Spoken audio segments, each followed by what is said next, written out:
What's up, wrestling fans? Welcome to episode number 484 of the Smark Moment Smack Talk podcast, Hot Tags of the Week, where we'll be breaking down just some of the current events and rumors and news and gossip and other things that have happened in the world of pro wrestling over the past few days we feel like talking about for this episode. I am your host, as always, Tony Mango, and joining me, as always, is Robert DeFelice. Just some, Tony? We're not breaking down all of them? Maybe about like 15 of the many. Of the 17 that happened. For instance, we don't need to get too deep into Joey Ryan's burn on CM Punk, where he said he meant what he said more than Punk when he said that he would cover his friend's legal fees. That's shitty. I will say, I'm glad Joey is dropping a lot of the lawsuits. Yeah, there's stories like that we're just not going to get super duper into. That's super shitty, though, that he would say that. I laughed. So. As always, we want to know what you guys have to say about these things, so drop a comment below on YouTube if you're over there. If you're somewhere else, then head on over to YouTube and do it anyway. You can send a tweet at SmarkOutMoment. You could post something on the Facebook page. You can put something on the page on smarkoutmoment.com. But the YouTube is the best thing for you to do. While you're over there, make sure that you are subscribed to the YouTube channel and ring that little notification bell. We've been doing a lot of live things recently, and that's the way that you will get those email alerts to go, hey, look at that, they're actually live, come and check it out. Instead of afterward just checking on your subscription and being like, I missed that out, what the hell? And also, while you're over there, hit the like button, hit the share button, hit the applause button, hit the join button as well, which is the same as the Patreon, patreon.com/smarkoutmoment. Toss a buck our way. I think that we give you guys more than $1 worth in a month. And if you donate to the other tiers, you get the access to the other things, including the Pick Your Poison tier, which we're going to be doing something pretty soon based off of that Play the Game we were talking about, the audio edition of that. Thank you, Marco, for sponsoring that. Not sure exactly when we're going to record that, but sometime pretty soon. And we're not sick of each other yet, so no. maybe soon.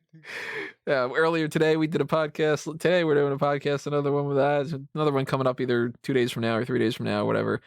You know, we do a bunch of these, and we're trying to really have a lot more fun this year with a lot of them. I think we're succeeding, which is super cool because we did talk about that. Yeah, it's sooner or later you can keep talking about whether or not you're going to do something for yourself. If you keep not doing it, you're not doing it. And starting this year, it was just like, you know what? No, we're going to do the Bond thing. We're going to do this. We're going to do that. So hopefully you guys are enjoying these too. We're being a little bit more experimental. We're trying some different things out here and there. And, you know, if you guys are liking it, let us know. If you're not, let us know that too, just in case. And you know how you let us know? You let us know by giving us $1 at patreon.com/smarkoutmoment. Very much so. And if you donate to the $5 tier, I mentioned before, if we get 10 people on the $5 tier, I will move that Darkcast tier down from $10 to $5. So that's an incentive to pass that around and convince other people, hey, come on, actually go ahead and do that. Because we've got those episodes of the Paul Heyman SmackDown podcast, so that are the pay-per-view reviews. We've got some other little goodies here and there that we do. And same thing for Fanboys Anonymous, which we'll get into in a little bit. So, yeah, let's start talking about some trademarks, because that's what happens a lot these days. Every minute of every day, basically. We got some from AEW. Actually, we got one from AEW, and we've got 3 from WWE. Maybe some more that maybe I'm just not 100% aware of, but at least on the AEW side, they've filed a trademark for Captain Insano. How do you feel about that? Well, I'm confused, because for anybody who doesn't know, Captain Insano is Paul White's character from Adam Sandler's film The Waterboy, which came out in 1998, if I remember correctly. 98, 99, something along those lines. So this is a 22-year-old movie or so. And, I mean, it's very obviously it's got to tie into Big Show in some fashion. But yeah, November 6th, 98. 98. All right, I thought it was somewhere around there. Wow, it's very close to his WWE debut. Really? Yeah, he debuts in February of 99. Yeah, true. Huh. I don't know how they'll use this, because it's a fictional character from another film. And if they're trademarking it, clearly they have some kind of purpose behind that. I just hope to God it's Tony Khan going, "You can do it." It's just like I just want all. That's all I want it to be. Just Adam Sandler nonsense. Because what can you really do with this? Yeah, like maybe actually, you know what? This just dawned on me. What if it's mostly for BTE? Oh, for fuck's sake, yeah. Because I mean, I can't imagine Paul White goes out on Dynamite and wrestles as Captain Insano. That'd be Maybe, hysterical. it might happen. He does turn babyface and heel constantly, so maybe this is like his babyface, happy-go-lucky, gentle giant type of thing that he wants to do. But Captain Insano wasn't a gentle giant. Captain Insano was a dick, and I'm thinking it's a BTE thing now that just came into my mind. Yeah, makes sense. I And if still that's want the Tony case, Khan to yell, "You can do it." yeah, have that. Have Kevin Nash pop up and just eat chips like in Grandma's Boy. I like it. So that is something to keep your eyes on. Also, on the WWE side of things, the trademarks are Symbiosis, Subculture, and Franky Money. Yeah, So if I had to guess off the bat, I'm gonna say they lost the For the Culture one, and it's now Subculture. for the culture. What was that one? Remember they were trademarking that, and what? I know it wasn't For the Culture. Never mind. It was I got that confused with the Collective. That's one of the events on the Collective. But yeah, never mind. I guess that wouldn't be what it was. Or actually, wasn't that the story that we talked about? Wasn't it that they were trademarking something that the collective was doing? Yeah, no, it was the Collective. They had Oh, the trademarked collective. That the okay, yeah. Collective for wrestling. So that Yeah, I maybe got that that's confused because the Symbiosis one. maybe that would actually be a lot cooler than the Collective. I'm not digging either of those names. I don't want Uh, like a stable kid called Symbiosis. I want like I don't I know. want To a me, Venom movie called. yeah. Let there be carnage. That'll be the next stable. To me, factions are so much better if they've got something that doesn't sound like it's just one word. Like I don't like retribution, but I love the Four Horsemen and Degeneration X and the Nation of Domination and that the Shield to me bland. It depends on the word though, because evolution. Yeah, that I don't worked. think there's anything better you can call that faction. Yeah, that one definitely worked. Um, we'll see, because the other ones are Subculture and what Frankie Money. And Frankie Money, I'm assuming, is a guy. You Just never like, know. they renamed somebody and now he's Frankie Money. I don't really know who would be Frankie Money though. I mean, Reginald. well, the Reginald one, that's his name that David already went ahead and gone. He's Reginald Thomas because he's not actually Reginald. Don't forget his real name. But What was it? It was it's something with an S. was he Sidney Bateman? Yeah, there it is. Because he was Akeem Young, I think, in NXT for a short while. Obviously, I'm assuming it's an NXT person who's going to be Frankie Money. I'm starting to think maybe Frankie Money becomes somebody associated with Cameron Grimes. I hope it is Cameron Grimes. Just Cameron Grimes changes his name. I'm not Cameron Grimes. That's a poor man's name. I'm Frankie Money. To the moon. Looking at this roster right now, most people have names already. I mean, everybody has a name. What's in a name? Nobody. I don't know. Maybe they renamed Brendan Vink again because he couldn't do the Tony Modra thing, or Isn't he in maybe Retribution? nah. That's Slapjack. Ah, Shane Thorne. Couldn't think of his name. I see. Maybe like no, they wouldn't do that with Ashanti, to be honest. That's already his name that he picked. It's hard to tell with some of these people because like the groups of people from the performance center, like I don't know a damn thing about them. So I don't know if like Christian Hubble is going to be Frankie Money or if Christian Brigham would be. Or if like one of the newer signings, like Blake Christian. Blake Christian would be Frankie money.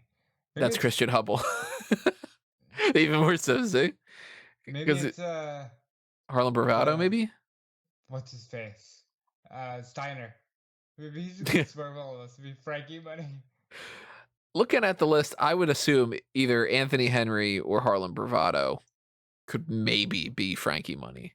I think Harlem Bravado's been Harlem Bravado too long. I think he should just be Harlem Bravado. If he doesn't sign off the name, though. Yeah, they are changing everybody's name again. Yeah, one of those is Ben Carter. Despite the fact that he's already wrestled a couple times on As Ben NXT Carter, UK TV as Ben Carter. including in a title match.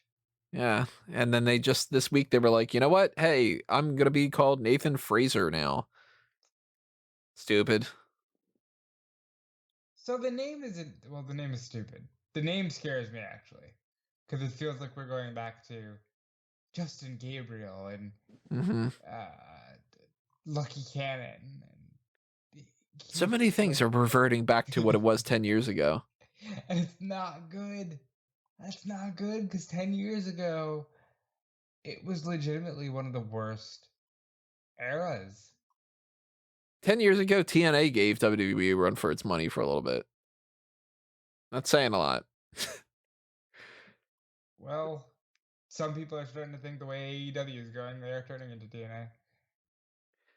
Well, another thing that is going back 10 years ago, John Laurinaitis is back in talent relations.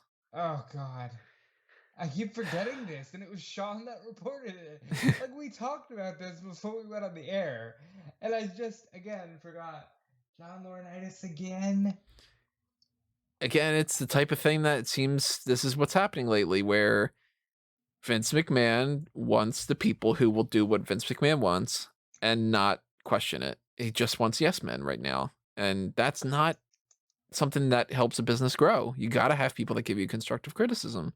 You got to have people that challenge things. And he's replacing Carano. well, supposedly under this one report, he's not necessarily replacing Carano. They're splitting the difference. This one thing said that they're going to have a split between, and I don't know what the clarification is here. One of them is going to head talent management, and the other one's going to head talent branding. Ew. And then I know exactly what the difference is. It says there will be someone as head of talent branding whose job it is to book WWE talent for outside appearances, commercials, movies, and third-party engagements. Yep. So maybe Laurinaitis is coming back to be the dude that tells everybody they can't do Twitch. Nope. I think Laurinaitis is coming back to do Laurinaitis' old job.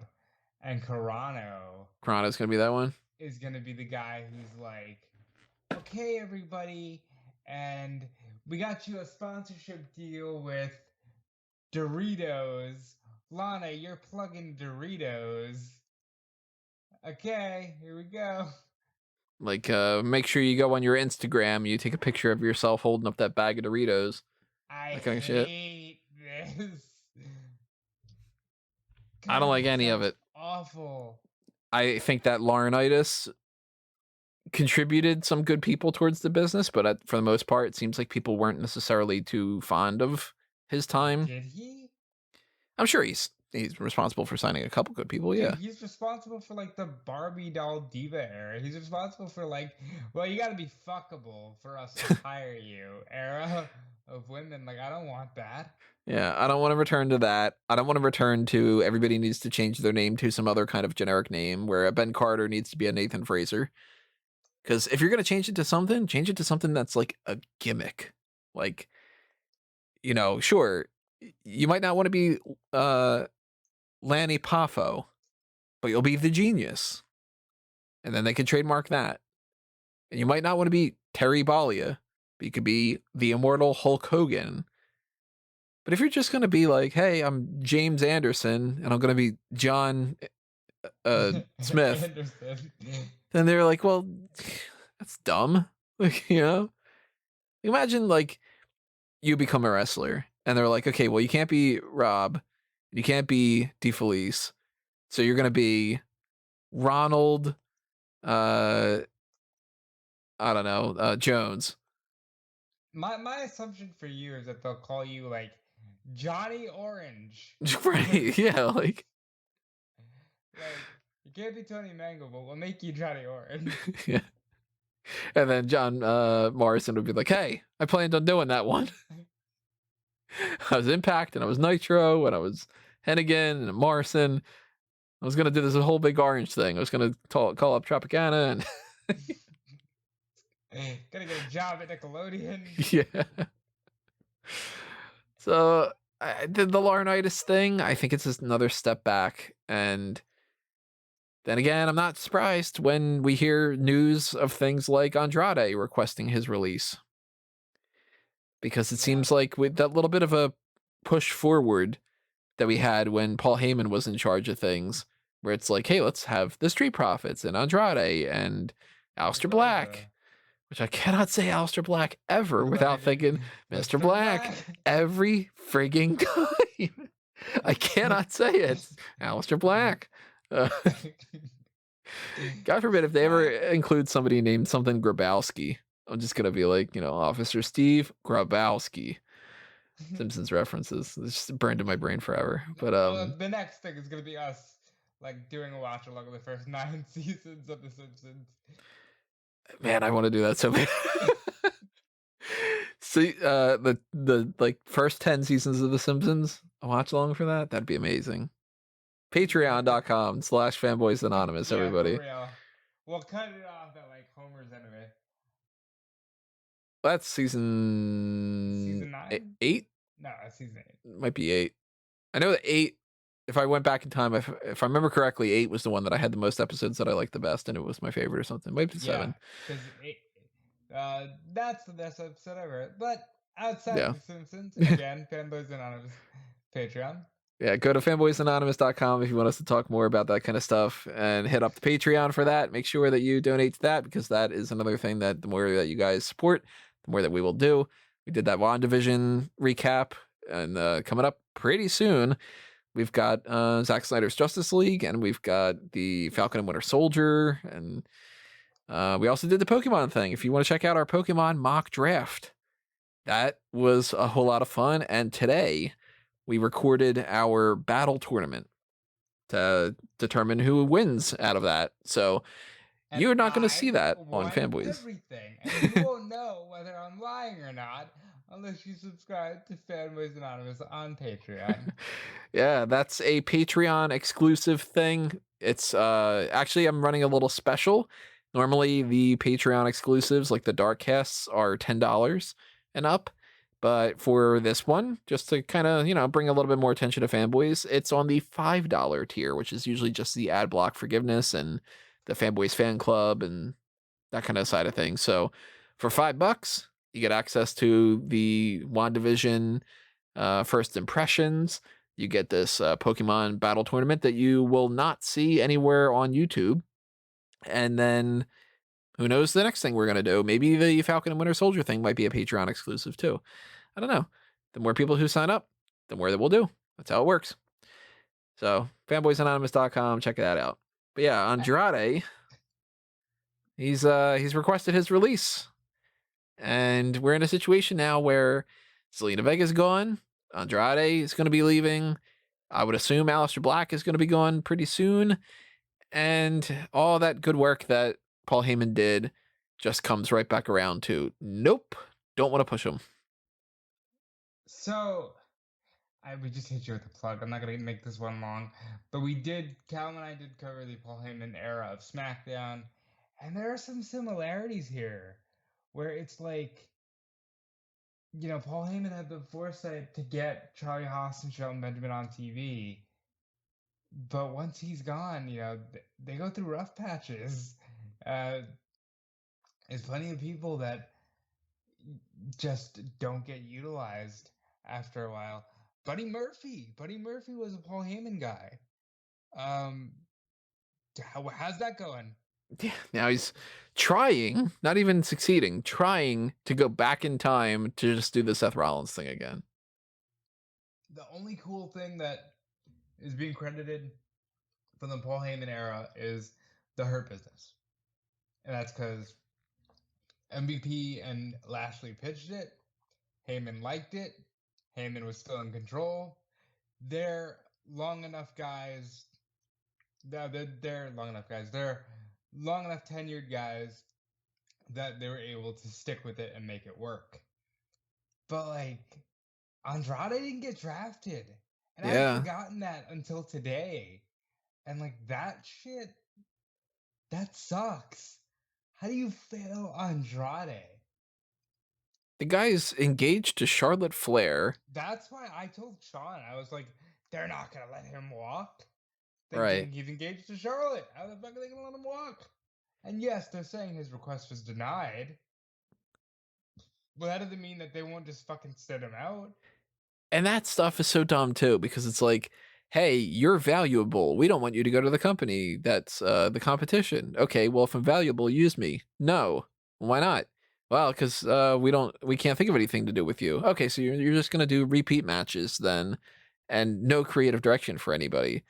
It's not like there's 1,500 people that are all getting main event stories, and there's not enough room for somebody else to be in the title match. Like, they're creatively barren. Stifling. Like they're just The more people, the better it would be. The more options you'd have, the more that you can change things up a little bit, and the more that like you can get away with Andrade in a mid-card feud if it's interesting enough or whatever. But they really just they don't want to do the work. It has to be.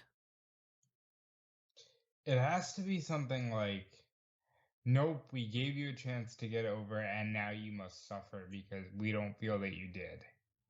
It's spiteful or it's lazy or It's all qualities that like you shouldn't have when running a mhm. business. Yeah, it's all qualities that you wouldn't want to work for a company either. Where if you're Andrade and you're like, hey, you split me up from Angel Garza and Selena Vega just to do nothing, and then Vega leaves, and now I'm sitting around doing nothing, and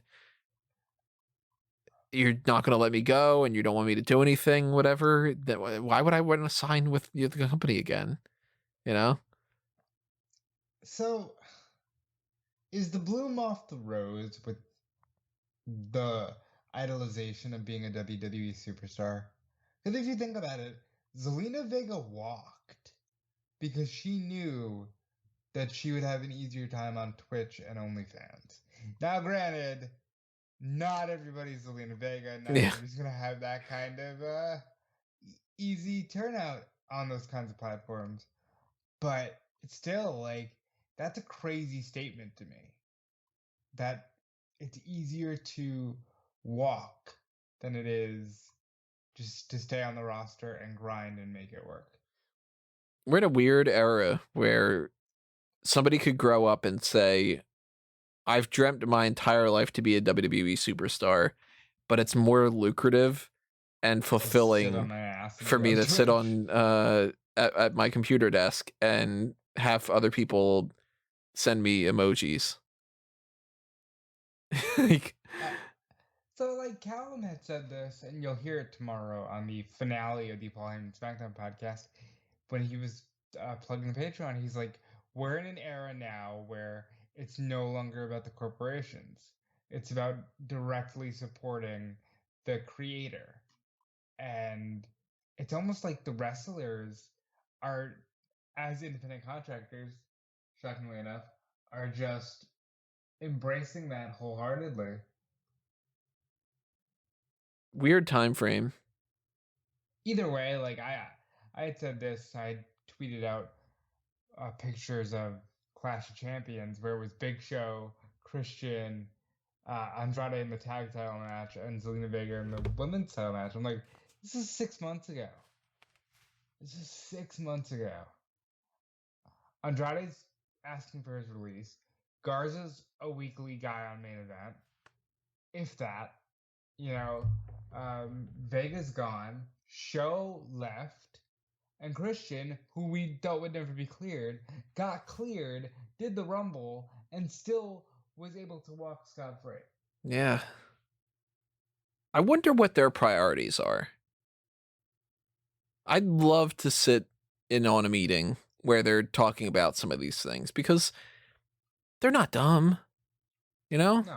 Like, they're not, they can't be. It's a matter of ignorance, and I still think laziness is part of it, because maybe it's just I'm a really hard worker, but if I look at something and I think that it can be improved, I try to improve it as soon as possible and as much as possible. No, honestly, you have a lot of the parallels that people say Vince McMahon has. Because people say all Hopefully the the good ones. people say all the time Vince McMahon is like, I want to work, and I hate that sleep interrupts my work. And quite frankly, we have had that conversation. Yeah. So I think it's I'm just okay if people sneeze around me, though. I think it's just Vince probably doesn't. Maybe it's like you're not working hard enough, so I'm instantly ready to dismiss you. I don't know. Like it's hard to say. I'm not Vince McMahon. I'm not in his body. I'm not in his brain. But it makes me wonder how you can just have so many of these guys go. But I want to have a little fun with you here. Let's talk about former NXT champions and where they are now. Because Bo Dallas Question is marks. On a farm with Liv Morgan, apparently. yeah, that's what the rumor says. Uh, Neville's gone. Yeah, he's packing AEW, so. Big E was very close to being gone at one point, but was able to actually work through it. Who came after Big E? Oh, that was Bo Dallas. So then you got Sami Zayn. He's managed to stay on. Kevin Owens has managed to stay on. Seth Rollins is still there. Seth Rollins, who was the starter, it's like the one guy that managed to do really well. Let's see. Andrade is kind of out the door. Aleister Black is kind of out the door. And then you've got Ciampa, Gargano, and Cole, who at this point might be NXT lifers. Oh, Joe, commentary. McIntyre, top of the thing, but he's not really an NXT guy. Right. And Nakamura, who on any given day could just be Gone. gone. And Rude, who, Who might as well be gone. yeah, even though he's the tag team champion, he really isn't doing anything. So that's like, It's not great. if you're in NXT, you might as well say, I don't want to go up to the main roster, like a lot of people have been saying, because it's just not working out that well. Hold on. We gotta continue this game. Let's do NXT tag team champions, shall we? Because this one's, I think, worse. So there's Neville again, and Oliver Gray, who I don't know what happened to that guy. Do you know anything about Oliver Gray? Who he was? I know what he looks like. That's it. Yeah, I could not tell you. The Wyatt family, who unfortunately Luke Harper passed away. Eric Rowan, not with company. Fiend burned alive. Yeah, right. Fiend burned alive. After the Wyatt family, who do we have? Is that the Ascension? No, I don't think it was. Or is that Adrian Corey? Neville and Corey Graves. So again, Yeah. Pac, gone, Graves commentary. That's the Ascension. Gone. Both of them gone. Lucha And Lucha Dragons. You got one's gone and one's just MIA. Who says he's gonna do a thing and then never does? He's just waiting for his thing to go out, I guess, probably. Blake and Murphy, who Murphy is trying to rehash the thing with Rollins. Blake is without direction again after they fired Steve Cutler. Murphy's another one of those dudes that at a certain point, if he hasn't signed another contract yet, I can see him walking. The Vaudevillains, gone. Yep, both of them gone. English stuck around for a little while for commentary, and then they gave him the axe. The Revival, AEW, American Alpha, supposedly leaving as soon as his contract is up, and currently a producer because he's injured. We'll come back to We'll come Jason back to Jordan. him for a minute. Revival again gone. DIY, who are NXT lifers. Authors of Pain Both them gone. gone. And what's his face? Paul Ellen. Paul Ellering, yeah. Sanity. Alexander Wolf is with Imperium, thank God, because that saved him. And Eric Young is gone. Undisputed Era, NXT lifers. Mustache Mountain, they're still with NXT UK. The War Raiders. One of them's chasing the 24/7 title sometimes if he's lucky, and the other one's injured. Street Profits, Undisputed Era, Broserweight, Imperium, Brazongo, who I'm surprised aren't gone, and Danny Burchland and Lurkin. That's a terrible track record. Yeah. That's an awful track record at this point. Because they go up to the main roster, and then the main roster writers are like, well, I don't want to do anything with them. And it's like, well, then why did you want them up? Why did you like them enough to bring them up if you weren't going to do anything with them? Keep them where they are. Move them somewhere that they actually are going to be used. It's, again, to use my phrase, my friggin' slogan for the past couple of years. It's not that hard. Like, if you don't want to use Andrade and you see no point in having him on Raw and SmackDown, put him on NXT. Oh, he's too big for NXT. Well, then you mean that he's good for Raw and SmackDown. Oh, we don't want to use him for that. Then he goes down to NXT and he's a big fish in a small pond. Well, we don't really want to use him at all. Then why'd you hire the guy? Let him go. If you don't think he's valuable, let him go. You're just wasting your money. You can get that money back. You don't have to pay him out for the contract if he wants to leave. You let him leave and you save the money. And if you're talking about wanting to save money... No, but they will pay him out because they don't want him to go directly off WWE TV. Because they think that he's valuable enough that he shouldn't go to another person, but he's not valuable enough for them to use. So it's so self-defeating. It's like, it happens with money. You get billionaires that are like, I'd rather earn that extra $1,000 that I'll wipe my ass with and not even realize that it's there than for somebody else to get $10,000 and it saves their life. Yeah. Greedy type of things like that, and vindictive, because, yeah, they're competition, but at the same time, when one part of the business is working well, it helps the other one. Ultimately, if AEW catches on and it becomes the next cool thing, more people are going to watch WWE too. Yeah, because people are going to care about wrestling again. Mm-hmm. Now, you don't want the competition to be better than you. You want to be better than the competition. But if you think that Andrade is going to help out the competition, you think he's valuable. And if he's valuable, you don't sit on him and do nothing. What's good about an asset that sits and accomplishes 0 of its potential? Don't understand it. He's in our house and not yours. Yeah. I really don't understand it. And I don't blame him at all for wanting to leave. It's like if you said, Rob, I found you, I hired you, and I'm not going to let you go and do anything else. It's like, why? You're not, I mean, thankfully you're using me, but you're not paying me. I can help you get more exposure elsewhere. You're just like, no, I want full control. Like, it's mind-boggling because it's Andrade, though.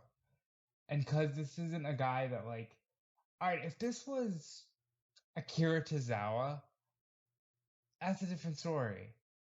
Like, yeah, I can understand him wanting to go, but, like, let him go, right? Mm-hmm. I don't get how you're letting Andrade go when Andrade helped carry you through the fucking pandemic. You ran 35 profit matches with this guy because it carried you.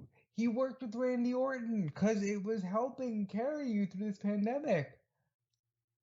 And then you don't even draft him. Yeah, and that too is another thing that's a slap in the face. Is you got Andrade and Angel Garza and Selena Vega and Nikki Cross. 4 people who they really depended on during this pandemic. And as soon as they get to where more people are available, suddenly they just act like they were chum. Just, nope, you don't matter. It's like, where's the thank you for that? Like, yeah, that's their job. They are just doing their job. But at the same time, they could have been the type of people that said that they didn't want to come in like some of the other people Yeah, what do did. you mean? Sami Zayn literally was like, you know what? I don't feel comfortable coming in. Hmm. Forget it. Yeah, and like, I don't know. I think that that kind of stuff should be rewarded. Not, we used you up and thanks. Now, don't let the door hit you on the ass. And like, I can see them letting him go and then just letting his non-compete sit out, like they did with Vega. But I think he should be able to earn. Like I really do. I think he should be able to like, if he wants to wrestle, let the motherfucker wrestle. Hmm. Yeah, he's in his prime right now. Don't screw him over just because you're being petty. Let him go if he wants And to if he go. gets over immediately, you got yourself to blame. Like Yeah. If he doesn't, then you didn't lose anything. If he does, well, it's your fault. And if you don't want to lose him and you want to try to keep him in WWE, you have to give him a reason. You have to use him. You have to whatever. He's not going to just go, okay, well, I guess I'll just make the money and sit at home like some other people probably would do if he wants to wrestle. I don't know how long his deal's left. Do you know? nope. I would assume it's probably at least a full year.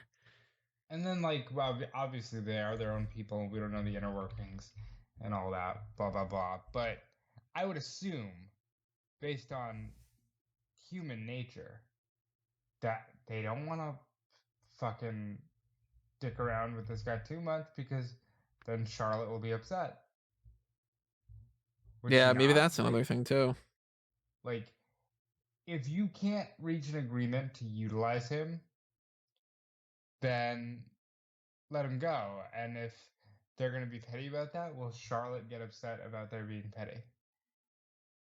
Hmm.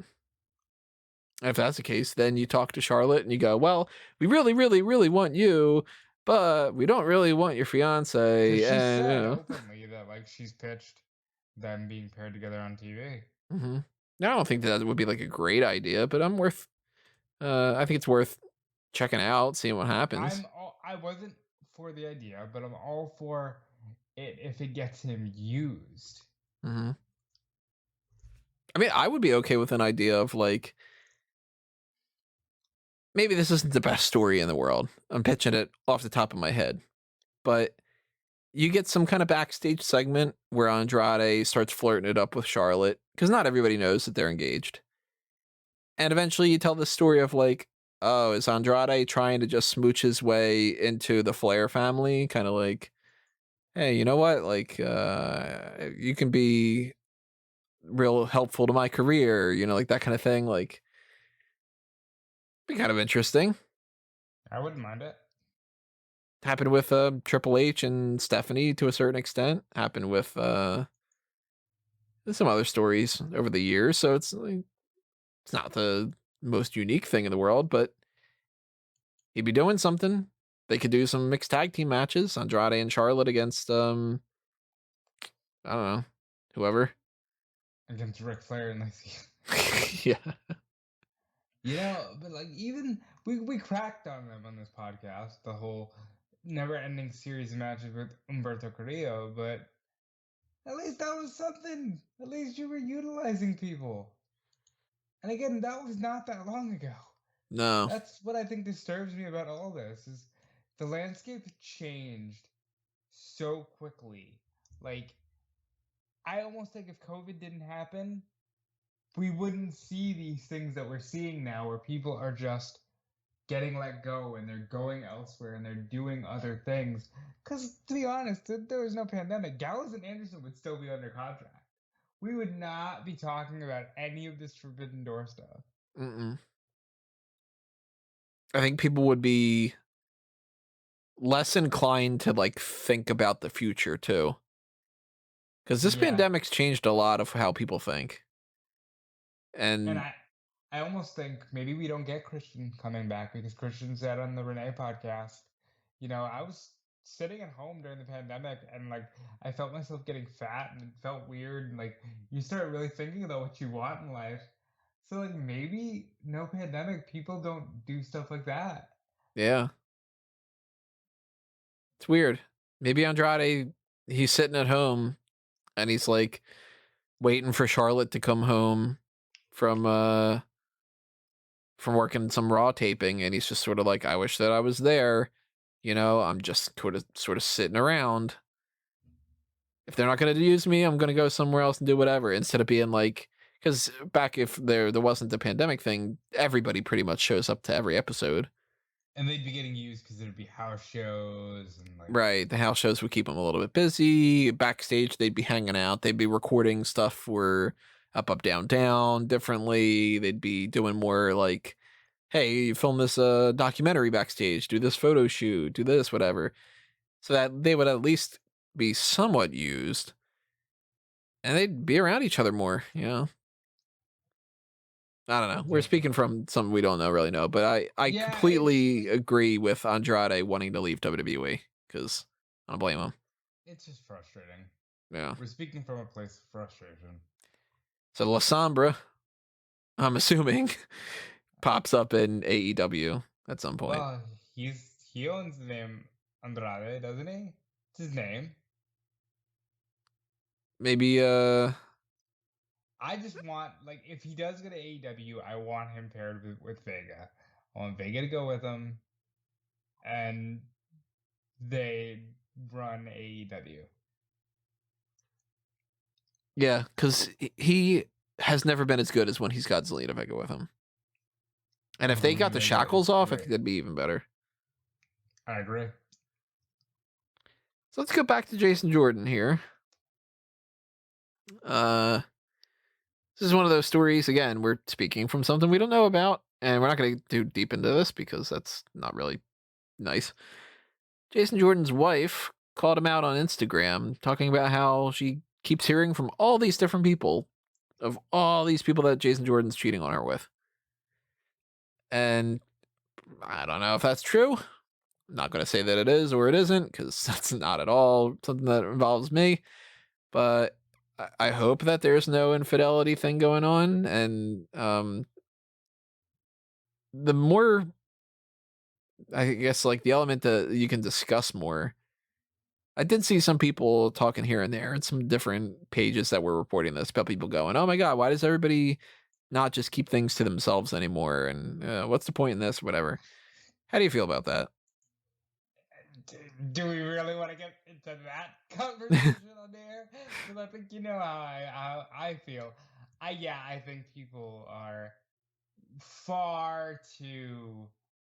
Hey, here's everything that's ever happened in my life for the whole world to dissect. Listen, I hope that there's no infidelity, and they do have a small child, and I hope that everything works out for them and their family. But I think people are too quick to share things.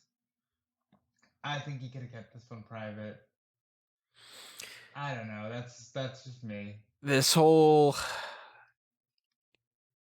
world, the way that things are, they all play out in public, still not something that I'm super duper comfortable with. I don't mind sharing things. Like, I'm the type of person who, when we do these mailbags and it's like, so, whatever, it's like, hey, here's this funny story about what happened to me or whatever. Like, but at the same time, I do think you need to keep some stuff to yourself. And I guess when you're just a public figure, it's just natural to do that. But I don't know. It's kind of nobody's business. Like, we shouldn't be able to talk about this because this is between a husband and his wife. My And thing is like, especially as I'm getting older, I'm even getting weird about sharing stuff with acquaintances that I used to share everything with.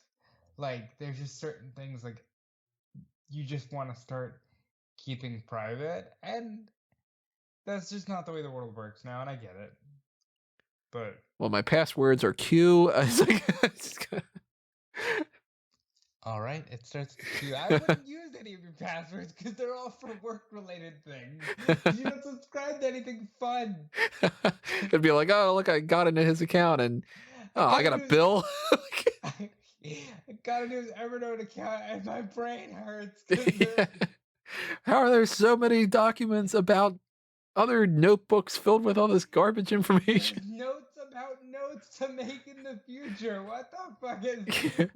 Why do you have an Evernote notebook stack of to-do lists, including a blank to-do list, so that you can copy and paste easier? It's like, well, that's looking into the mind of a madman. I don't know. Backstage with Vince talking about this stuff and figuring it out. Yeah, so that's something to, if you're into the gossip side of this, there's the tea, as my fiance would say. Yeah, I want to hear it. Caroline would be very fun. Yeah. And just a gossip show. She'd be like, let me tell you something. This guy, he just start going off about that. She wouldn't even know anything about the situation. That it would be so entertaining to listen to. Yeah. I love you, sweetie. We talked about Laurinaitis, talked about this, talked about that. We will get into the TV show stuff for the week. That'll be the second to last thing that we're going to talk about here. First thing we got to talk about is that WWE WrestleMania 37 is back in business. I don't know why you included this. I don't know why you just want to hear me go off on this. I don't like this. I think this is straight up disrespectful. You were never out of business. I know what the fucking tagline means. Okay? Like, I'm not stupid. I know you're like, well, the fans are back, and I get it. I would even let you slide if you said the WWE Universe is back in business. But to say WrestleMania is back in business, as though you didn't fucking run every single week for the last 52, because we're now at an exact year, because it was the SmackDown this week last year that kicked off stuff at the Performance Center. To say that WrestleMania is back in business is offensive to people who have literally gone out of business. Like, what the fuck? How tone deaf are you? Read the room. Read the fucking room. I think it's funny that they've got The Rock with the finally. And that too. Like, you said you're bait and switching because you're not giving us Dwayne Johnson. Not a chance. I think very, very frustrating. Even more so, the more that the slogans happen and the subtitles, the more I'm like, this is a Bruce Pritchard thing. It's gotta be. I think it sounds like a Stephanie and a Nick Khan thing to me. Well, think about this. Back when Pritchard was originally a part of WWE, was during the era around, was it WrestleMania 3 is when he came in, I think? He came in after 3. A little bit after 3? So from 3 up until, was it 3 all the way to 2007? Or no, he got fired one time and got brought back. So he wasn't at 8, I believe. Something like that. And then he came back, and then around 2000 something or other, he got fired again for the whole gun incident.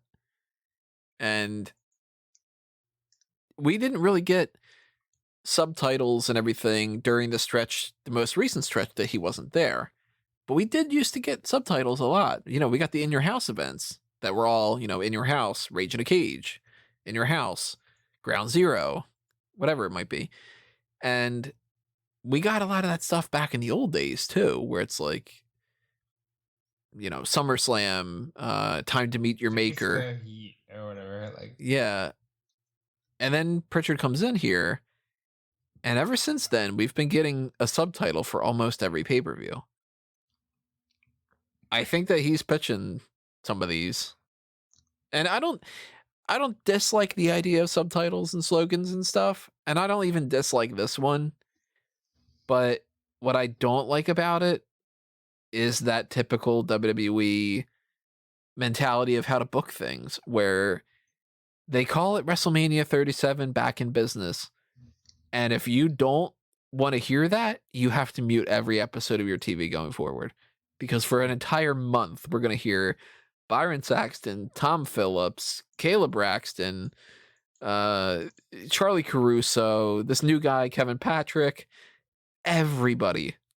Vic Joseph, even he's NXT, he's going to be like, NXT, we got this great match coming up. And remember, everybody, because WrestleMania 37 is back in business. It's whatever. It's the whole, like, you have to say the line. You have to say it in this way. You have to be a robot. Bart. Yeah, I didn't do it. Yay! WrestleMania is back in business. It will exceed or match the quality of whatever the fuck that thing was. That's the worst one. That was definitely the worst. This one, but that one was the worst. Exceed or extend the quality of WrestleMania. And they gave us Undertaker and Goldberg. Super Showdown. And then like this may be the greatest wrestling match of all time. So check out Backlash for greatest wrestling match of all time. And cringe the next 20. So I don't want to hear WrestleMania is finally back in business for a month. Just because I don't want to hear anything like that for a month. Hey, did we talk about Peacock? Or was that last week? What about Peacock? Oh, no, we're talking about this right now. That they're not going to have... Oh, that's right, yeah. They're like, hey...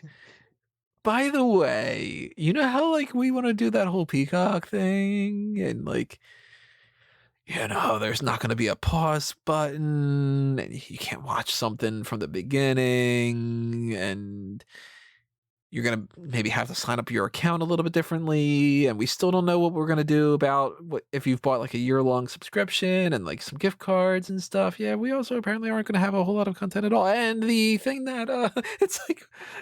yeah, what? You're not going to have practically anything until SummerSlam? You expect people to switch over to Peacock and spend the same amount of money for no ads and have damn near nothing for that long? See, when the network first started in 2014, they had all the pay-per-views and they had some of the Attitude Era Raws and some of the original specials like Monday Night War and shit like that. That I was okay with because it was like it's a brand new service. They gave me all the pay-per-views. I can wait on everything else. Yes, I would love every episode of WWF Superstars ever to be available on day one. When you're doing it 7 years later, and we've seen so much content get added to this network. And now you're telling us, well, it's not everything that you have now won't actually be available until before SummerSlam. Why am I supposed to cheer you? Because I don't have a choice? Yeah. You've hogtied me and I don't have a choice? I do have a choice. Everybody should purchase a VPN. You should log into the UK. Yeah. And I don't honestly suggest that, but like, maybe, if you're not going to give us the content, that's not fair. At the very least, everybody should send a message by only signing up for the cheaper tier. Don't do the ad one. Unfortunately, you're going to give them money through the ads. That's a, downside of that. But this is the kind of crap you figure out in advance. And you sort that out you shouldn't even have it be the issue from a couple days from now when we switch over. Shouldn't even be then. But you can make an argument that between, is it the 18th when they switch? Between the 18th and WrestleMania. Because April 4th is when they shut down the app completely. By the time you get to April 4th, you need to have everything back on there. And yeah, it's a downside if you can't do the search function the same and whatever, but I think more people would be willing to accept that than this idea of, but you're not going to have all the pay-per-views and you're not going to have all the episodes of Raw and SmackDown and the WCW things and whatever. There's people that they depend on that. oddly enough. And that's not really their responsibility, but it's like there's podcasts that do retro things. They're just not going to be able to do that anymore for 6 months? That's ridiculous. I'll tell you the truth. Callum and I were going to do a podcast that would very much have depended on my having access to some of that stuff. Mm-hmm. And that's why we're not doing anything until the summer, because we're hoping, this shit will be corrected. It's really awful. It's not good. And it's just another drop in the bucket of this, well, we got the money, who cares? Kind of thing. But, with Peacock, the Olympics is every 4 years, the Super Bowl is every 2 years, and WrestleMania is every year. Peacock. Are you ready to go? Was it Sean that had said, it was somebody I had seen on Twitter or something talking about how it'll be interesting to see how many people don't sign up because they've forgotten that they're even signed up to the network. I didn't even think about that. There were responses of people saying, yeah, they got a whole year out of me before I realized that I was paying it, which to me, I don't know how that happens. You know what it is? So, like, my bank account. For some reason, I thought you were going to go, Baloney has a first name. It's OSCAR. Never mind. My bank account, I have an app, and I have emails, and I get at least 3 notifications whenever anything is taken out or put in. Mm-hmm. Okay? So, I don't understand it when people don't know. Yeah, I'm the type of person that's like, take the money out of the credit card if you send me this kind of notification and this email and this thing and that like that, and I'll check it every couple of days anyway, even if I don't get any sort of notification, just to make sure everything's okay. Not everybody's like that. A lot of people are just sort of like, it's direct deposit and direct what's the opposite of that? Removal? Withdraw. I was like, wait a minute. Yeah. And auto pay. Yeah. Some people do that kind of thing, but then at some point you got to look at the end of the month and see what you spent your money on, right? Like, yeah. How do you not know if you've been paid? I'm sitting there waiting. I'm waiting for that email. How do you not know? And I'm like, oh, I got another 25 cents on somebody bought a sticker on Redbubble. Oh my god. Oh yeah, I got an email for it. Like, you're interested, by the way, Redbubble and TeePublic. Pick up the merchandise.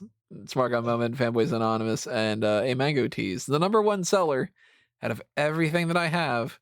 I get a sticker a day or something, and 25 cents a day is that pointless 14 million thing from Avengers Infinity War.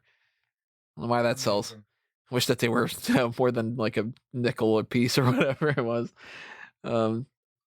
Yeah, the Peacock stuff, we're gonna have to talk about that in a lot of detail when that switches over and we get to see how bad the interface is and everything. Have you watched a single episode of Punky Brewster? Nope. All right. Don't plan on it. Let's talk about the Hall of Fame. This is actually some good news. I'm down for this. We know now what their plans are. It's going to be a virtual event, as we kind of expected. It's going to take place on the Bump, kind of like the Slammy Awards did. Accurate. Really? I thought it was taking place on a Tuesday. Yeah, on the Bump on a Tuesday, I think, right? That's stupid, but okay. And we have the 2020 class is going to be a part of it, and also they're going to do another class for 2021, with the first inductee being Molly Holly. I love everything about this. I love everything. I like that they're doing an extra large class. Because this is the Hall of Fame. We ain't gotta, I don't have to, knock on wood, but I shouldn't have to write any articles based on the Hall of Fame, especially a virtual one. So, it's cool that these people will be able to get inducted, and I'm glad they're doing a 2021 class. and they're not just saying, "Well, we'll see you next year." They turn uh, into Goofy. I'm glad they're doing that, and yeah, I don't love every part about this, but I do love a couple other things. For instance, if you're going to go out of your way to say you're adding potentially an extra, I don't know, 15,000 people to WrestleMania, where you want to make it 45,000 people packed in there, if you think that that's a good enough idea, then why isn't the Hall of Fame in front of 1,000? so according to the recent stuff from our president and stuff like that, by the 4th of July, America will be back in business, not just WrestleMania. God, that sounds like such a company speak thing. Jesus Honest to God. God, I think that's what they said. Oh my God, that sounds terrible. He really said that? I think so. I have to check, but I think so. If we, oh, that makes me sick to my stomach. The idea that like by the Independence Day, America's back in business. Jesus I God. well, now I have to check, but I do know he did say by July 4th. Because I looked over, I was watching it, and I said, wait a minute. No, he didn't just say July 4th.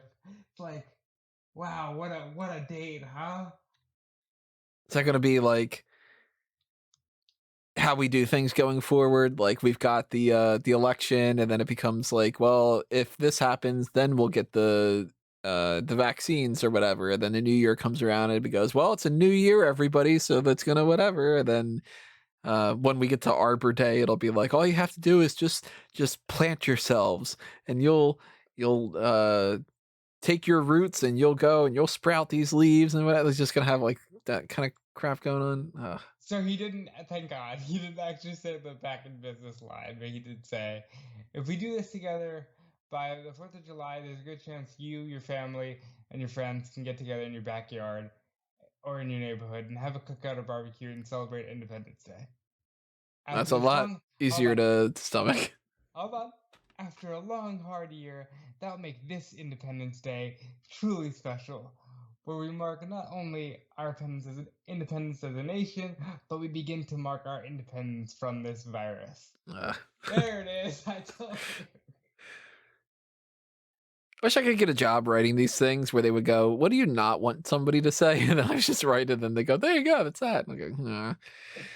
But yeah, it's I think that the Hall of Fame is gonna suck. Yeah, probably. But look, if it's virtual, they can cut down some speeches.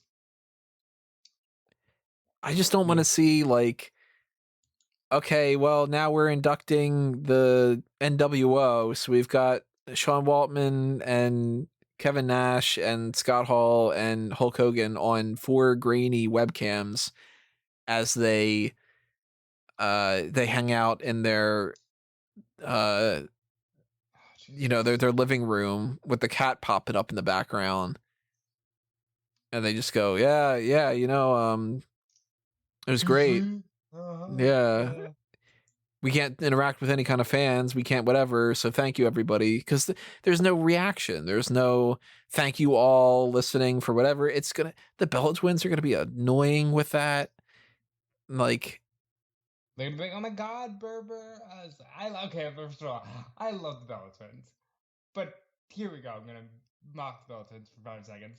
Oh my God, Berber! Look, mommy got inducted in the Hall of Fame. It's like, yes, this is cute.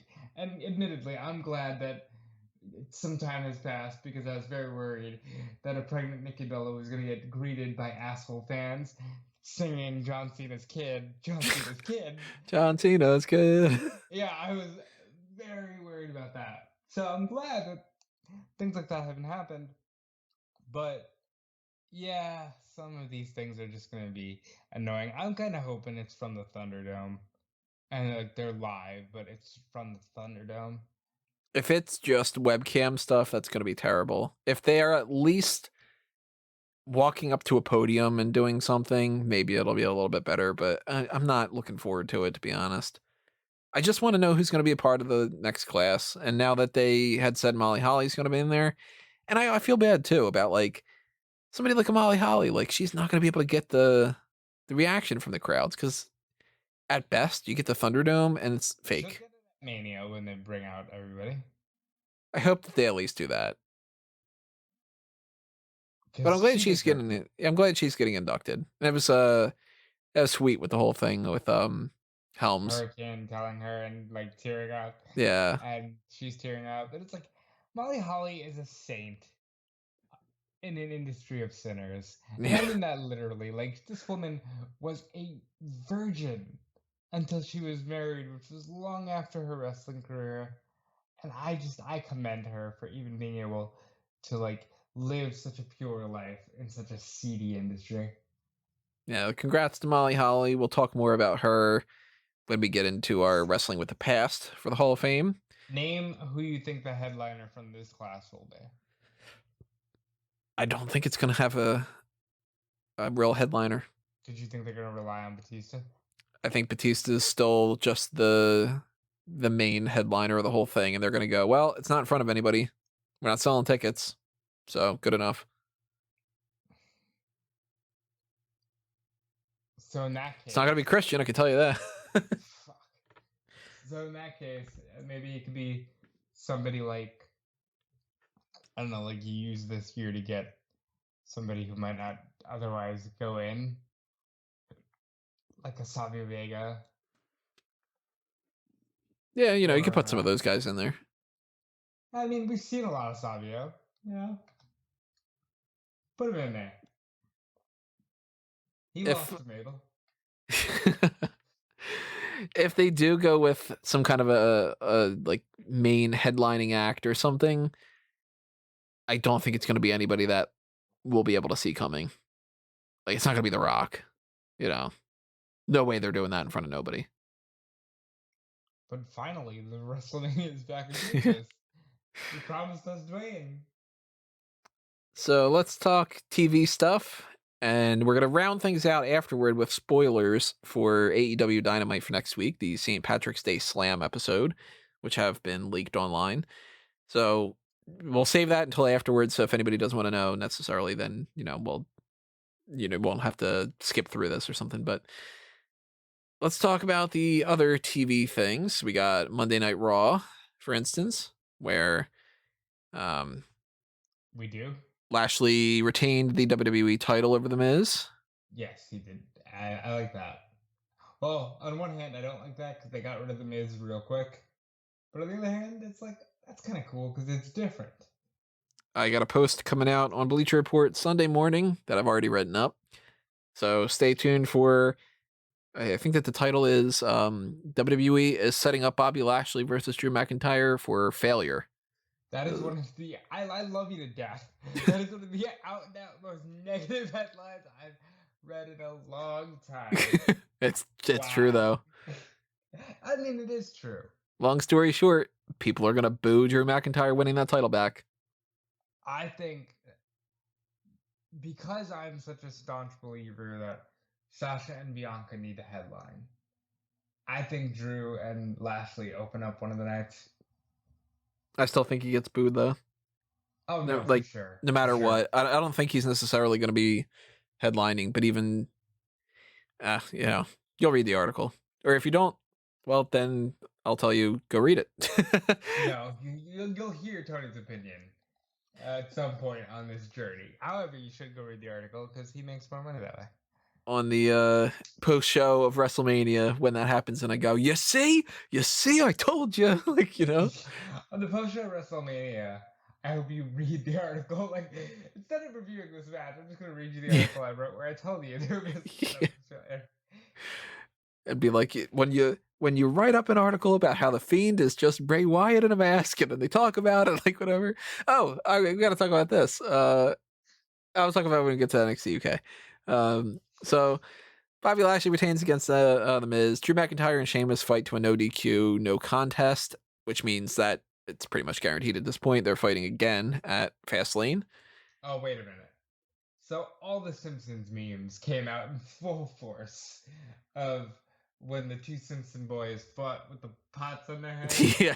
Because this this McIntyre Sheamus finish was goofy. Yeah, that was dumb. I didn't like that at all. Even because, like, if they double knocked out, it's goofy. But they clunk, and then McIntyre, like, flips into the front row. I don't get it, man. It's still nowhere near as bad as the Shane McMahon promo. Oh no. Shane's promo, apparently, according to these sources that seem to get some kind of indication about this, whatever, the idea was it'll be frustrating and then that'll make him seem like more of a heel.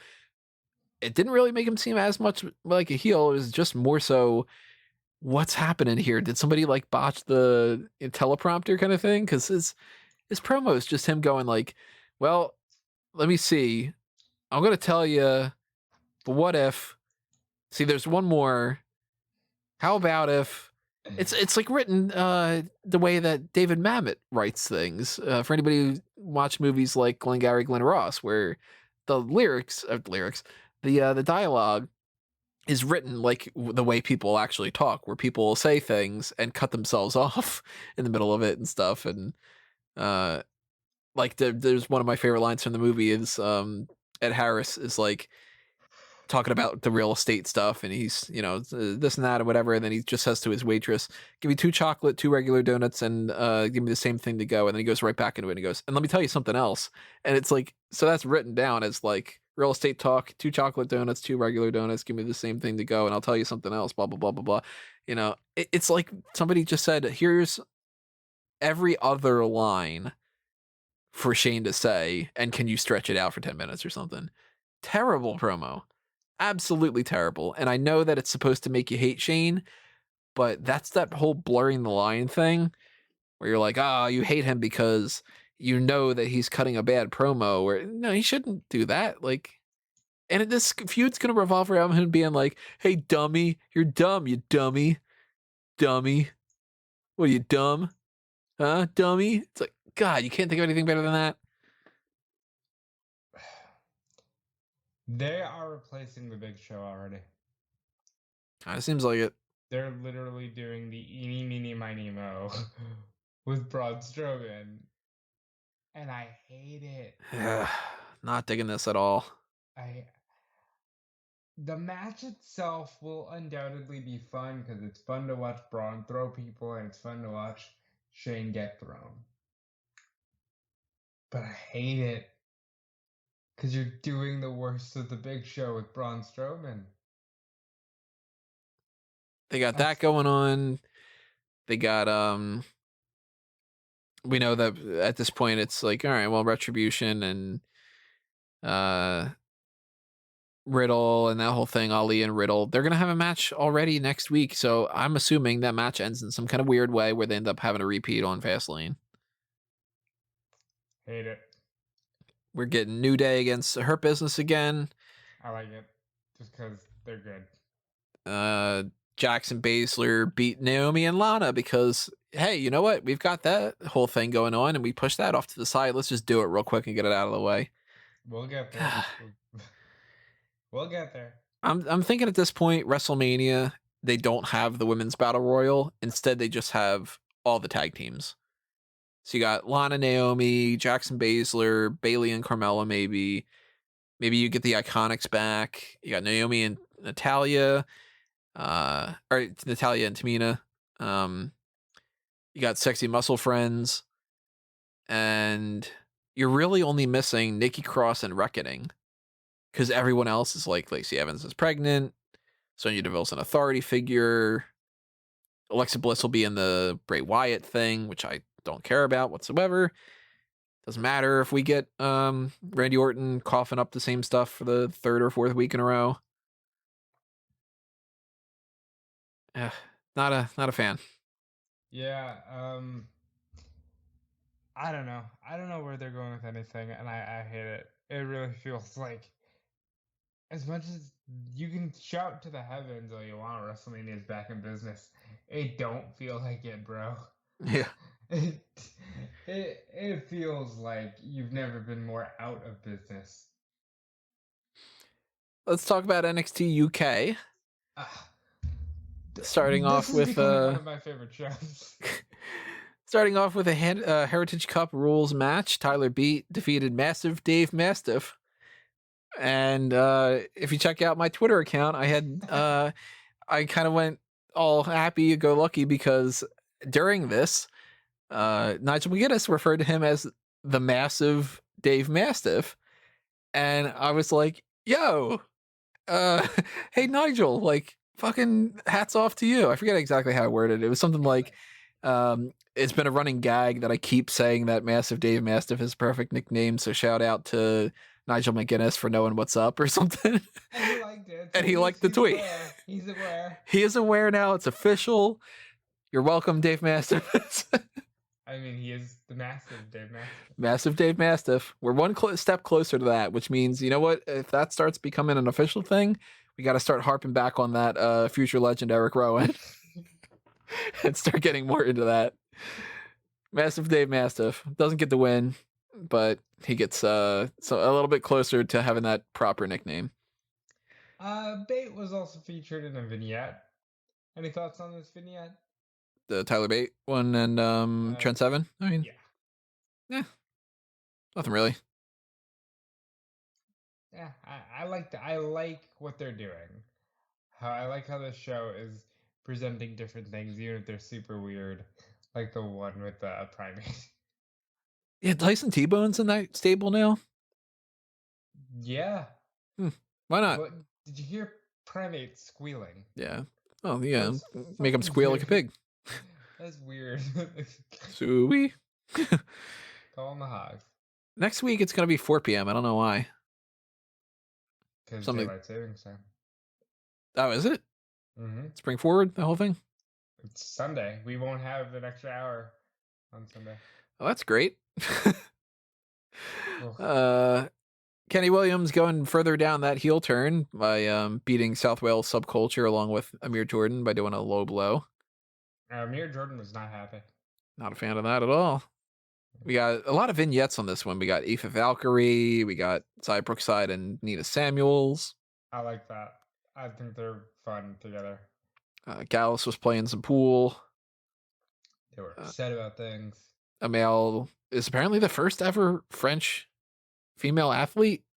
That is correct. Wasn't Maurice? French Canadian.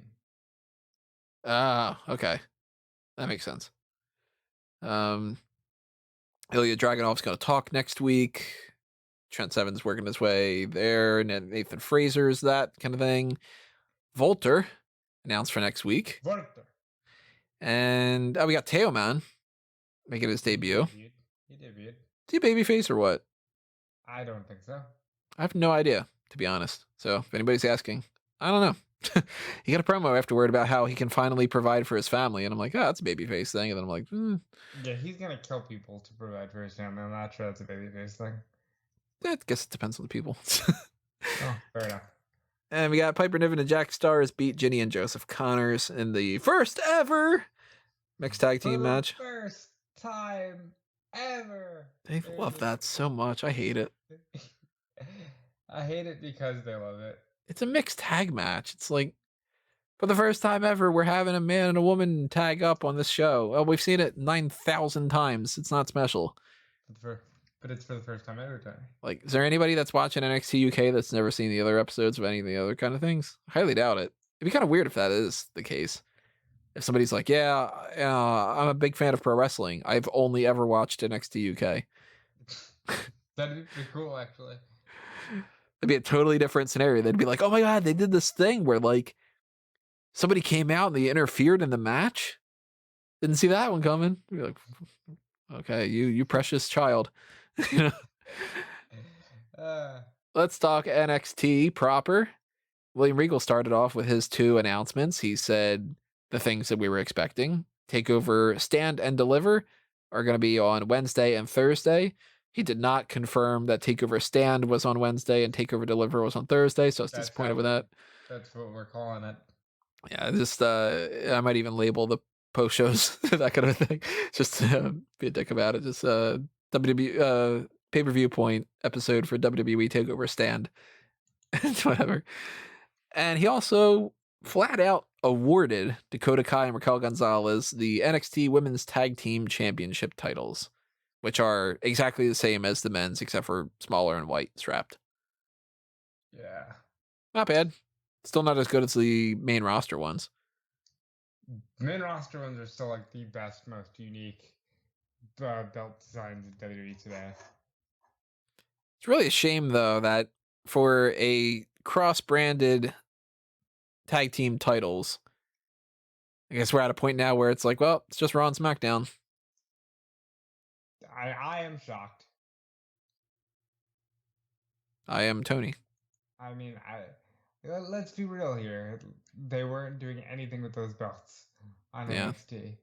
It's just a I shame. think that adding more belts isn't the way to go. Especially when you're like, hey, let's run a tag match and immediately have them lose to Shotzi and Ember. Which, good for them, first of all, because they deserve something. Especially Ember, who hasn't won a title in WWE since she was NXT Women's Champion 3 years ago. Then you have the one tag team break up. Well, not break up, but Raquel's going to focus on singles as Io Shirai was like, I want to fight you. Yeah, so they win the titles. They immediately drop them to Ember Moon and Shotzi Blackheart. And Raquel, you can pretty much guarantee at this point, Raquel's going to beat Io Shirai. Please. They have 22 championships in WWE right now. All right, but if we actually, subtract, technically speaking, they have 23. If we subtract NXT UK, how many do they have? That's only 4 titles.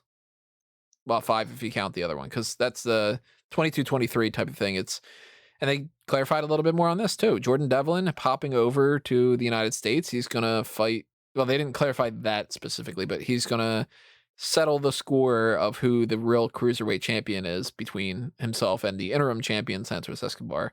So it seems fairly likely TakeOver is going to include a match between those two. And we're going to finally have one champion, and I'm really rooting for Santos Escobar.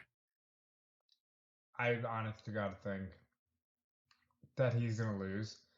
And he's going to go back to NXT UK and go, whatever, we got the NXT UK Cruiserweight title. Because Trent Seven is literally cutting weight. And he has to cut weight for a reason. That's true. Yeah. Man, maybe they are just going to give it to Jordan Devlin. I don't want them to give it to Jordan Devlin. I said I want them to just be separate. I don't see why you have to fight this one out. Yeah, it's making me second guess that. I like Escobar so much better, but I mean, we all do. Oh, and the 22, 23, I was counting the Money in the Bank. So really, you can kind of get rid of those two. Are you counting the Heritage Cup as well? Yeah, that's a championship. They've actually referred to it as the Heritage Cup Championship. It's kind of strange. Just carry around a big-ass trophy. Yeah. Next week, we're going to get the first match of LA Knight. He was attacked by Bronson Reed. We got I was like a stand for him. Bronson Reed? For big old Bronson.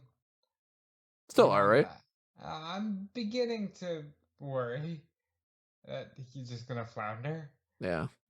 But I will stand by him until the end of time. I had flounder tonight. Did you? Cooked with some white wine and some seasoning and stuff. Yeah. Well, flounder's great. Pete Dunne beat Jake Atlas. Xia Li beat Kaden Carter by DQ because Casey Catanzaro interfered and started whacking her with her crutch. That was not a smart move by Casey. Legado del Fantasma beat Grizzled Young Veterans with this whole distraction thing where MSK came out dressed up as the astronauts that Breezango had come out with. And then Breezango came out and attacked Grizzled Young Veterans and Legado del Fantasma as well. So it's guaranteed we're going to get MSK and Breezango against Legado del Fantasma and Grizzled Young Veterans next week or the week after or something. Yeah, that sounds about right.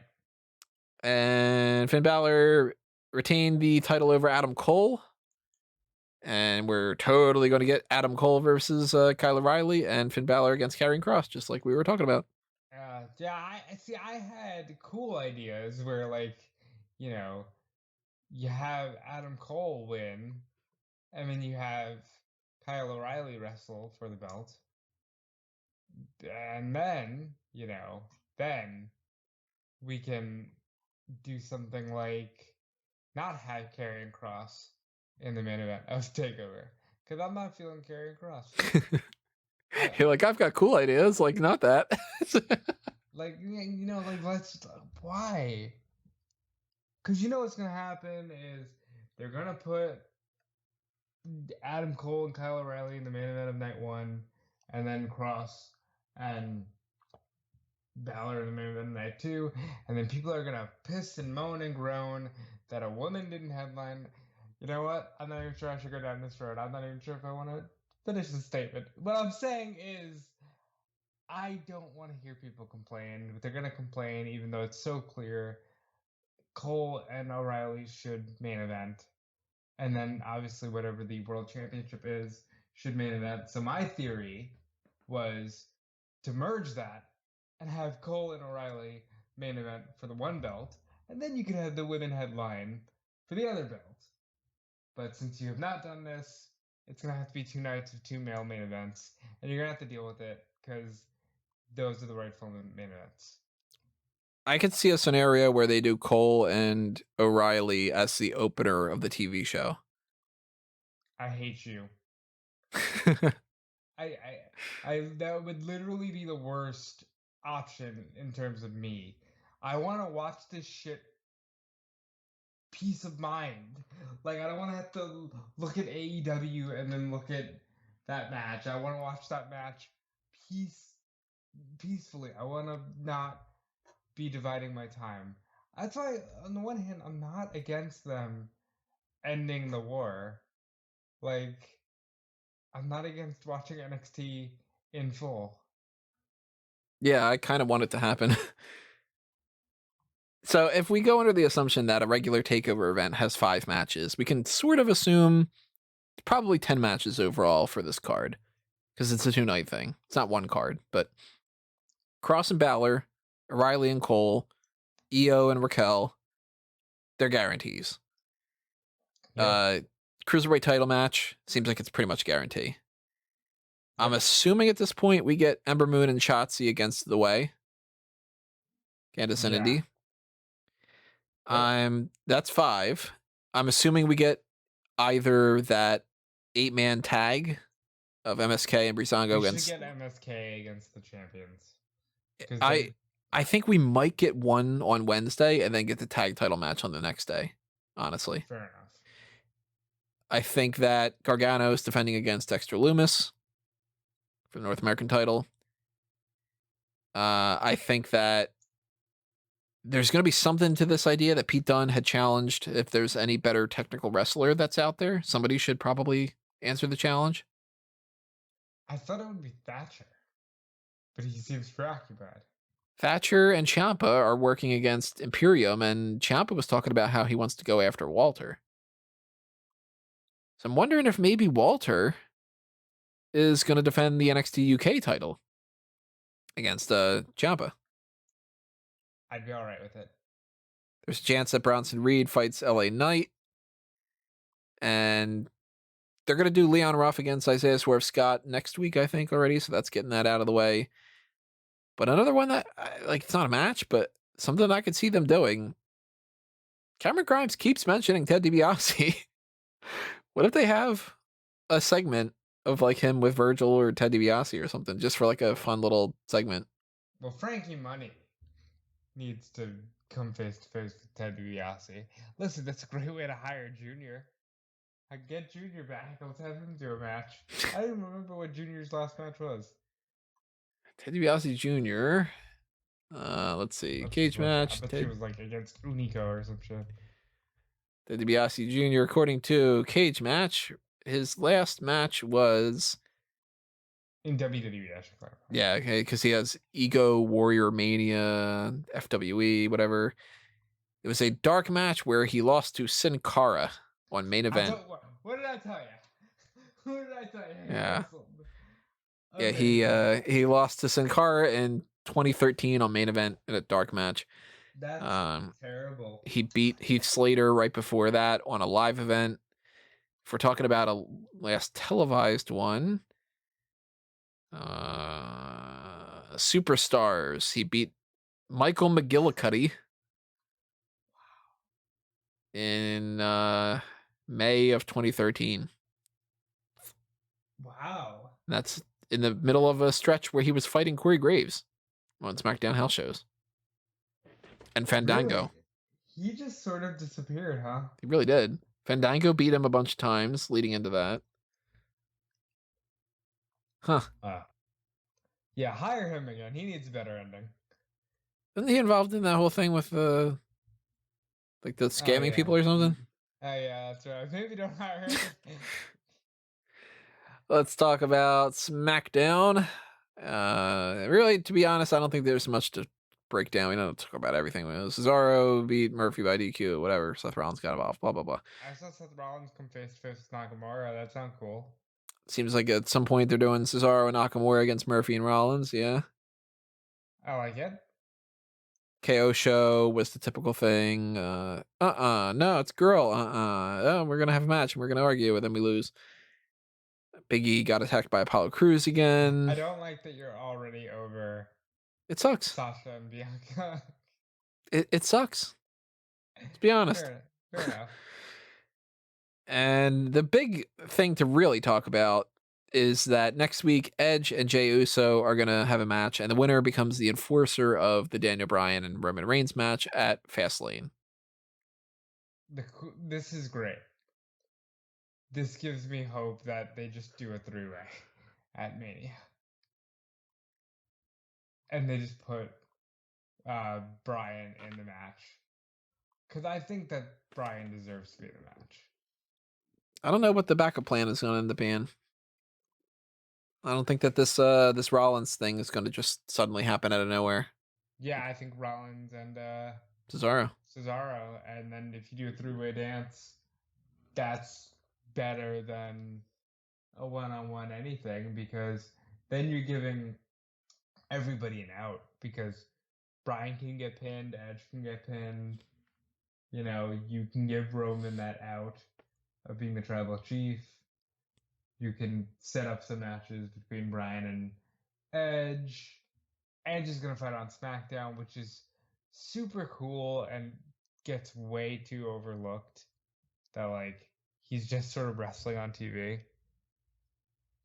I like it. I consider this a positive. Fastlane has 2 matches. You gotta put that out there, okay? Because 2 matches, yep. It's got 2 matches, which means within the next 7 days, there's gonna be an influx of match announcements. Well, on Raw, guaranteed they'll do the whole last man standing.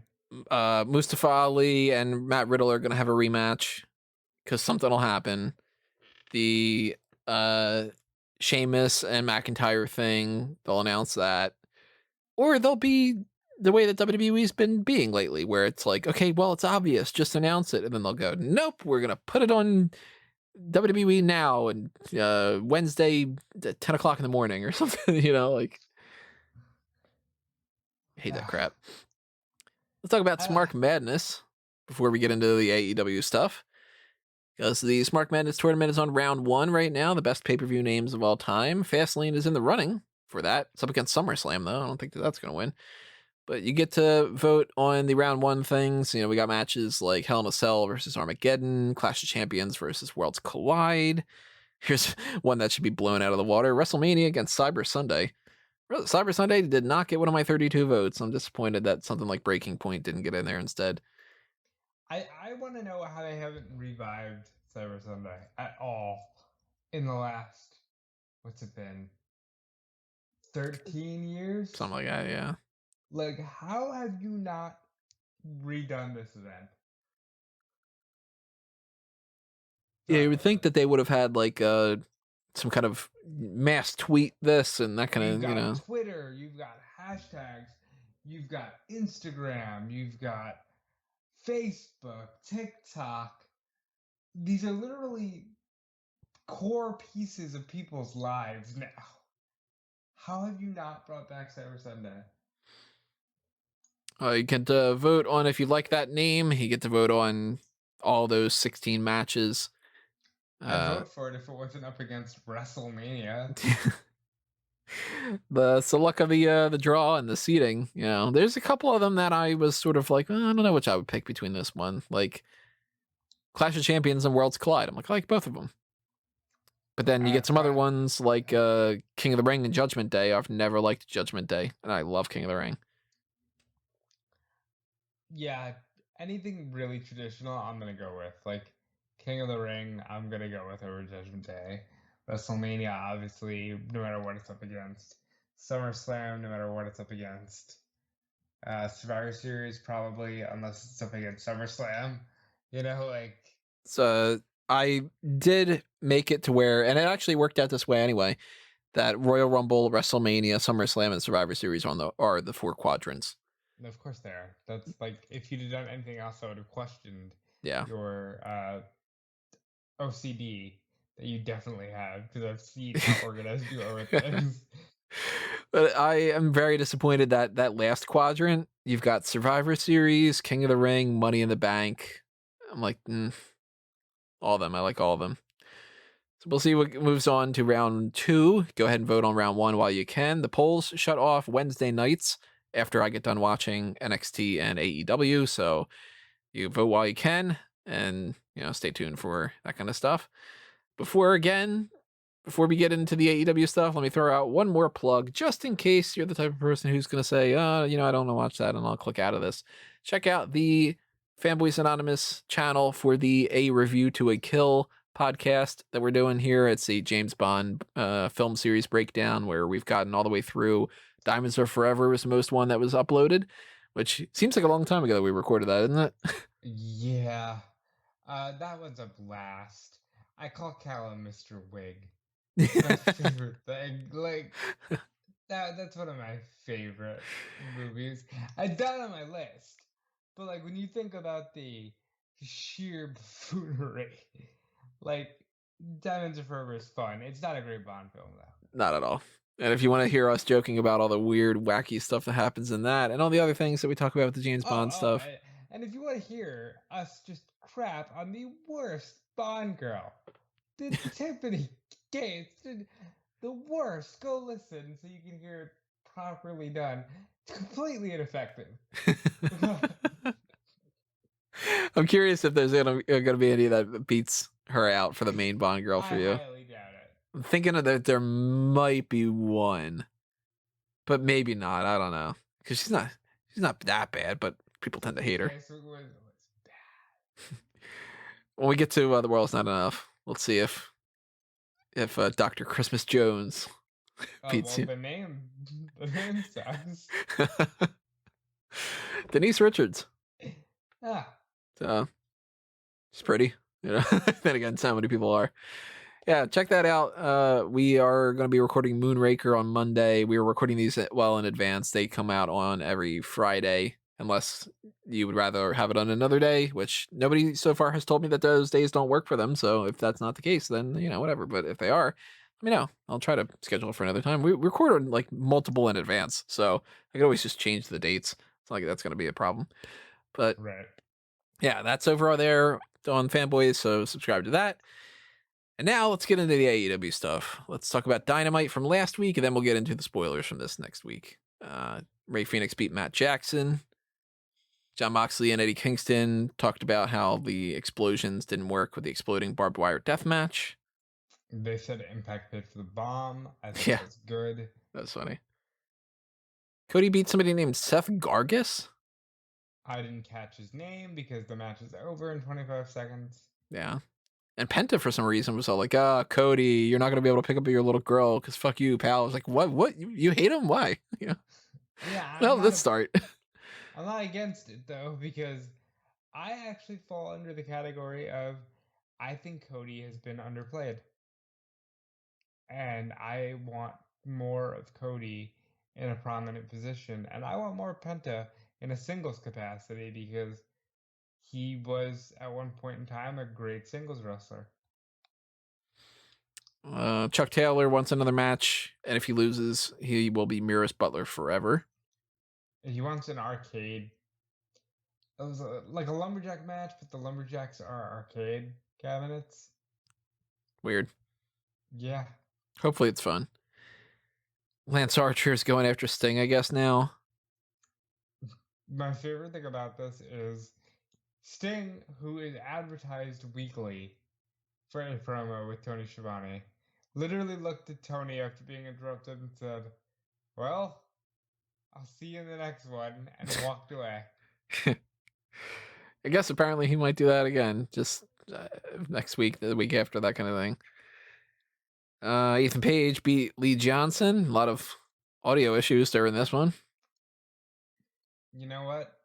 I could say this here. I didn't notice because I was watching on another platform. You're watching the fight? I was watching the international stream, so I did not have an issue. And Christian Cage is going to be going after Kenny Omega, it seems. With a little bit of a stare down, that kind of thing, and a kill switch. Any thoughts on that? Yeah, makes sense. I like it. We got that 6-woman tag team match. Hangman had a Page bought a new lawnmower. You know what's funny is BTE had basically said, this is one of the rare times where they didn't keep canon in BTE, because they were joking that all the Dark Order members found his wallet and just bought a bunch of shit. And he was like, no, I told them to give all the money away. Like, I'm broke, and you're telling me that you found my wallet? Now I'm in debt? Like, it's so weird when you watch BTE, and it's like,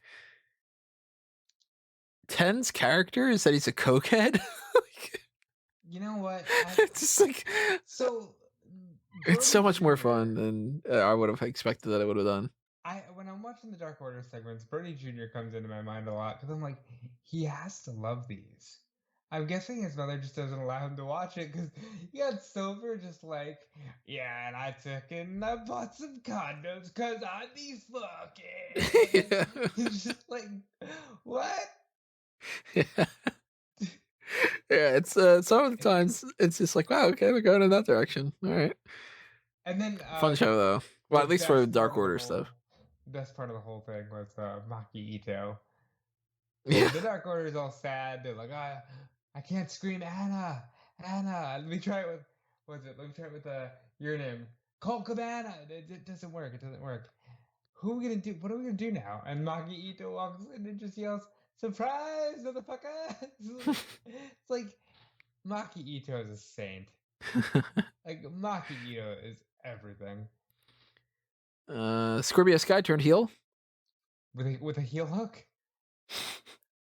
If he would have done a babyface hook, it would have been different. How do you feel about that? Makes sense. I want him to be a part of Team Taz. No, I just want him to be Scorpio Sky. He's mad at everybody. Oh, and Matt Hardy is now controlling the Butcher, the Blade, and the Bunny, because you got to get them away from Eddie Kingston because he's babyface now. This pissed me off more, and I probably would have been like, if we recorded this on Wednesday, I would be more heated. Now I'm kind of like, nah, but like, I was like, God, these guys can't catch a break. They're just everybody's lackeys. And I appreciate them being guns for hire if they won anything. You know? I want to make some kind of a joke about, but the Gimp's sleeping. Oh my God. Guess you're going to have to wake him up now, won't you? And eventually we had the Inner Circle War Council. Jericho's like, how about we bring on a new member? And MJF says, how about we get rid of one? And it turns out everybody in the Inner Circle totally saw this coming. They're on Jericho's side. But MJF had another surprise. He's been creating his own stable. And that's that 4 Horsemen type of thing that we've been seeing building up. It's Shawn Spears, FTR, Wardlow, and Tully Blanchard. And I guess there's not going to be Arn Anderson in the mix with the FTR thing. I hate that aspect, but I legitimately loved every single second of this segment, Tony.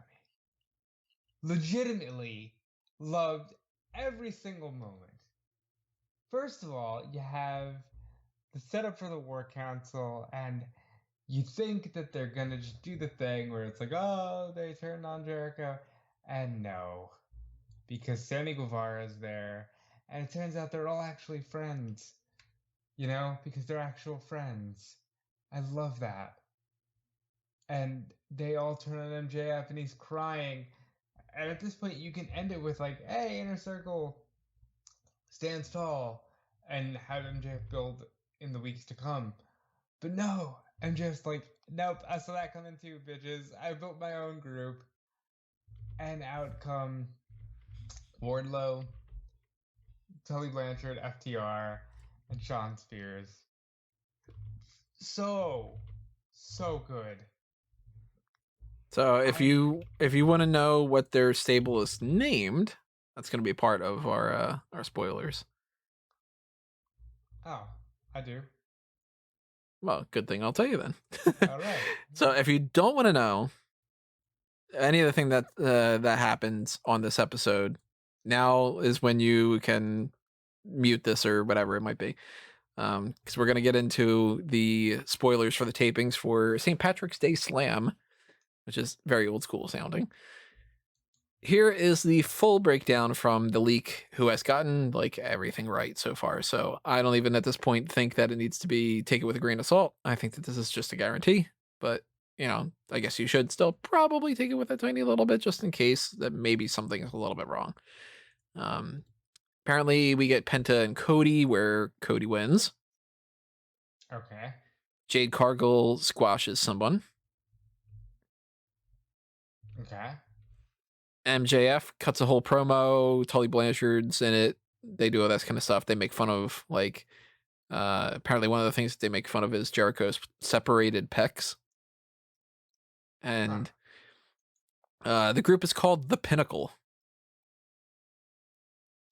Not a big fan.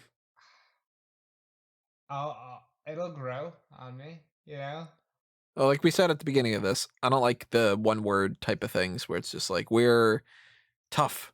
So the table's called Tough. I like a little bit more flair. I think it applies to the Bond stuff too. I mean, I've talked before about how like I'd rather it be called Tomorrow Never Dies than to be called Carver. Yeah. Apparently during this promo, he talks about how he's only 24. He's got 25 years left in the business, which made me go, wow, yeah, that's right. People are wrestling in their 50s now. If he's got 25 years left, it's pretty awesome. He's got half his life. He's got yeah. He's only halfway there. That's crazy. So Matt Hardy and his crew beat Jurassic Express and Bear Country. What's their combined name? About Jurassic Express and Bear Country? Mm-hmm. Animal Kingdom.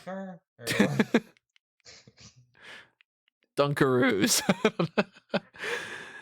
Danimals? Yeah. Good Brothers and John Moxley and Eddie Kingston have a match. And looks like it just kind of devolves into a bunch of things. A bunch of people fighting and everything. Sting has another interview. You surprised about that? No, he gets interrupted by Lance Archer and Jake Roberts. And what do? Apparently, Jake Roberts says he's going to twist it up and stick it up your rear end in regards to Darby Allin, which is either for the championship or the skateboard. No, I want him to take a snake and twist it up and stick Yeah. And apparently Team Taz comes out, but Brian Cage talks about how he totally respects Sting now. And Taz is like, what the hell? And they leave. So I guess they're taking Brian Cage out of Team Taz. No, that's a bad move. All the more reason I think that maybe Scorpio Sky does go into that group. All the more reason I want these spoilers to not be real. Rey Fenix wins a match, and apparently the unsanctioned lights out match between Thunder Rosa and Britt Baker at least ends with Britt Baker being bloody to all hell. Because the way that this is labeled, it's that she was nearly unrecognizable at the end of the match. Good. So that's pretty cool. That's So what the women's division needs. The women's division need different things to separate them. Because even WWE women aren't doing that. So they can get that. That's like a bonus even on them. So I'll be checking it out, even though I know what's happening. And, 205 Live happened too. That's the thing. Next week. Who won between Ariane Davari and August Gray. August Gray. And Mansoor is still undefeated. When is he going to challenge Brock Lesnar? Tomorrow. They're not going to Saudi Arabia tomorrow. No, they're doing it in Thunderdome. I guess that's true. They didn't hold the Dilsher Franky Slam. For anybody who's wondering, that's not happening. It's just in case somebody's like, I thought you said that they were... No, it's not happening. This is us at 1 a.m. Yeah. Break it down. Is it 1 a.m.? It's about to be. I remember, what was 3 days ago? What was that thing? I don't know. So it was the Mount Rushmore. We're like July of 2018, right? I think. Yeah. Somewhere around there. I wish we were. It's a couple different ways, yeah. Well, those are our hot tags. Lots of things that we were breaking down this week. And of course, by the time that we get to the next hot tag, some more stuff is going to be in the way. We're going to know some more information about some of these things going forward too. And maybe we'll get another member of the Hall of Fame class. Maybe we'll get some clarification on who Franky Money is, or some stuff about Andrade. There's things that we can follow up on, and brand new stories. Every week, you get brand new stories and follow-up things. That's what we give you with the hot tags. Smark Out Moment is back in business. Any other things you think we should talk about? No, I think we're good. And if you think that we're good, hit that like button, hit that subscribe button, hit that join button, do the Patreon, and show us some support. Tell us you love us, and drop your comments below. You can check out everything that we got going on all over the place. You can see it in the comments, not the comments, in the description below, that I'm at Tony Mango and Rob's at Dude Felice. Yeah, you can check me out on Fightful.com and Fightful Select and WrestleZone.com, and they don't have a Patreon, but check them out on all podcast platforms. And check out the end of the Paul Heyman SmackDown podcast. If you're not sick of me talking, Callan and I talk for about 2 hours about the entire journey, and we, get into some of our favorite things. We talk about how it relates to today's WWE. It's a very fun discussion, and we think you'll enjoy it. Check that out. Stay tuned for eventually when we talk about WrestleMania 19. Still trying to work out exactly what we're going to do with that, but the running theory right now is that probably Sunday, March 28th, we might do a live watch along where you guys can sync up your WWE Network streams if they still exist. And, that could be kind of fun. We've never done a live watch along before, and we're going to try that out. And it should still exist by March 28th. Well, I don't want to knock on wood, but... Well, unless they're just lying to us now. Yeah, they could just be, We'll see. But the next thing you guys are going to be hearing from us is going to be that Paul Heyman SmackDown, and then after that, if, of course, you're listening to the other things, you'll be the next episode of the... Actually, no, it won't be the next episode of the hot tags, because then we got to get into the other kind of main event and stuff. We get into the Fastlane predictions. We'll have another episode of the Review to a Kill.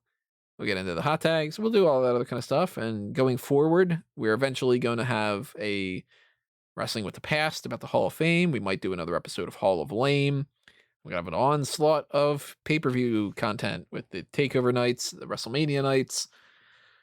And then I don't know if I'll still be around. So we'll see. Vote on the Smark Madness tournament while you can. Follow me at Tony Mango and check out all the other things that are happening on eWrestling News and Bleacher Report. And I think that's about it. And if it's not, the score by now. Click around, see things, ask me questions. I'll give you answers. And We'll see you when we see you, everybody. But for now, this has been another Smark Out moment, and we're being counted out.